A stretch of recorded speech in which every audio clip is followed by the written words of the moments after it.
That's a wonderful example of another program that I'm so high on. That's that single parent scholarship program. She's able to go to school and get her degree or get her certification to be able to have the kind of meaningful employment that she's looking forward to. And so in addition to the problems that she's mentioned, our continued success in single parent scholarship, you see how all this stuff kind of crosses disciplines and all helps to work together.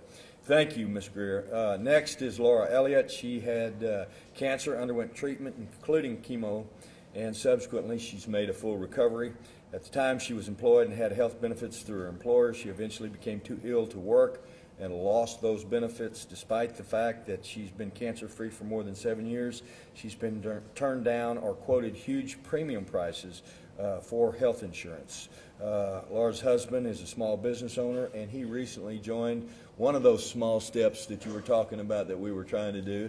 Again, another great idea, which is the Our Health Net, and so now Laura has health care benefits through Our Health Net. For those that don't know, that's the program that we've instituted. It's not for everybody, and it's just one small step for certain targeted portions of the population, but it's designed to help small businesses be able to provide health insurance by subsidizing the health insurance premium through Medicaid or through a Medicaid program for those employees who are eligible within a certain range of income. So with that, Ms. Elliott, if you don't mind. Yeah, my name is Laura Elliott.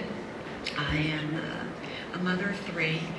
My oldest is my daughter, 26. My boys are 17 and 18.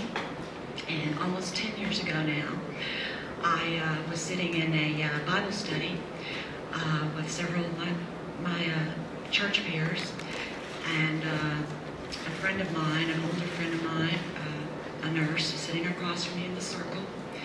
And at break, she said, "Laura, is there something wrong with you? Is something?" I said, "Oh, it's in the winter. I think I have a cold, a swollen tonsil, something like that.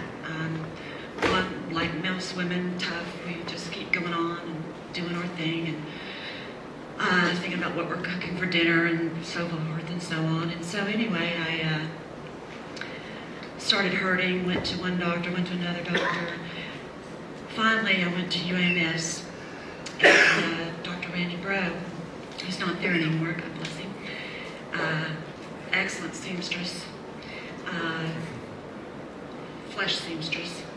He diagnosed me with 4-stage melanoma, 4 months to live. I said, okay.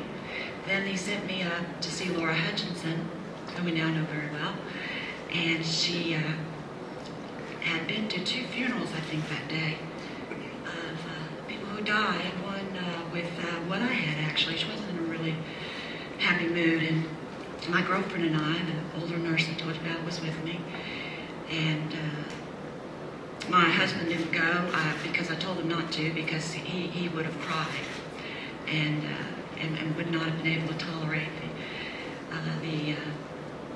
the therapy that was about to be pronounced for me. So she came in and said, "You have 4 months to live, and if you live that long."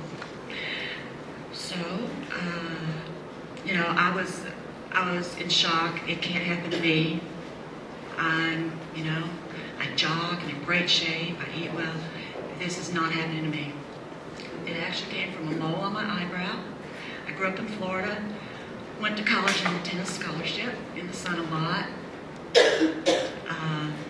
Couldn't get dark enough.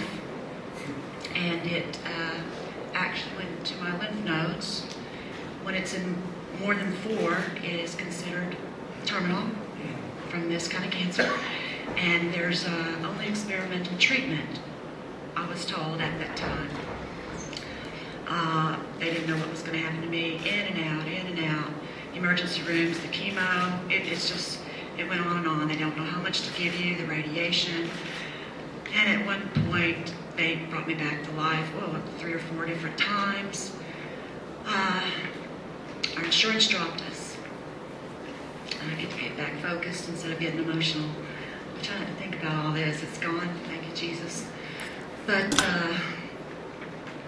they dropped our insurance. My husband trying to take care of children, working, and he, I think, went into a little depression.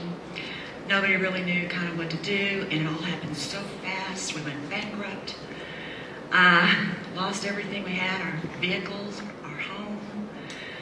And however, Laura Hutchinson Stars did get me the experimental chemo free. She took it upon herself, some company out of California. So to this day, though, I think we still owe about $143,000. Needless to say, I feel blessed, and I'm not complaining. It's just that, and I would not have been able to be the director of our food pantry for 4 years and have the compassion that I do now had I not gone through it.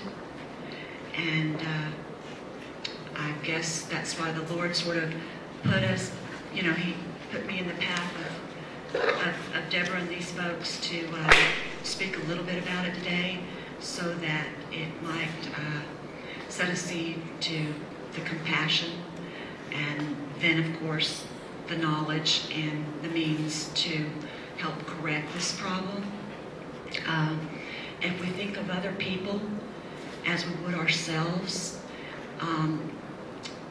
you know, that's when you get to the truth, and then the truth will find a way to make this come about, so that the people that are in this position, and worse positions than I was, that I've come to know and pray with, that they can be helped. We cannot overlook this anymore. We can't. We're not human if we do.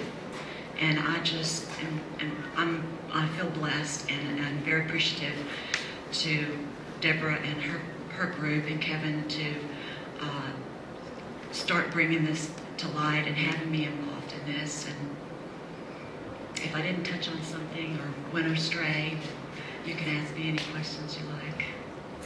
Thank you, Ms. Elliott. Thank you.